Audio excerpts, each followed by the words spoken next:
માણાના વેહે આયા તો તડકો ને છાયો તો આવવાનો બે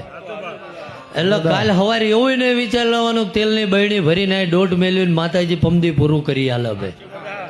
કારણ કે આંબો આજ રોપો તો ઝાલા કેરીઓ આવતા 10 વરા લાગે હે ભાઈ શું કહું તો આ તો દેવ પાસે માગવાનું હે અને એને તમને ઘડ્યા હે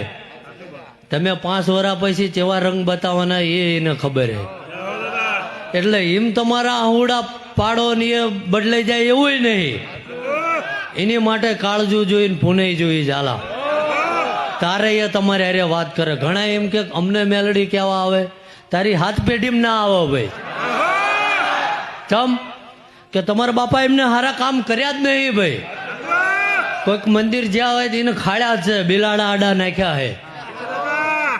એટલે તમે બિલાડા જેવા થઈને આયા હો ભાઈ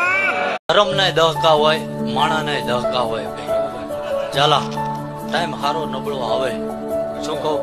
પણ જેને કદાચ ગરીબીમાં નબળી ટાઈમમાં કદાચ તમારી માએ ઉભરી હોય એનું બધી આસાન કરવું નહીં આવું મારો રામ બોલે છે માણસ એવું વિચારતો હોય કે હું જો આના ઘેર ના હોત ને તો આના લગ્ન ના થા તો તાર બાપાના લગ્નમાં ક્યાં તું હતો ઠેક ના થયા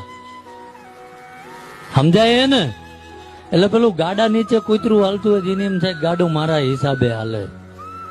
એ કઈ ના હોય ભાઈ અને આ તમે વ્યસનમાં કદાચ આંધ પડે 500 ની બાટલીઓ ખાલી કરી નાખો નશાના માર્ગે જાઓ છો તમારું શરીર બગાડો છો અને જો એ પૈસો બચાવો અને ગામમાં કંઈક સારા કાર્યમાં તમે ઉભા રહો કોઈ ગરીબ માણસના દીકરો દીકરી ભણતા હોય અને એને ભણવાની ફી ભરી દો ને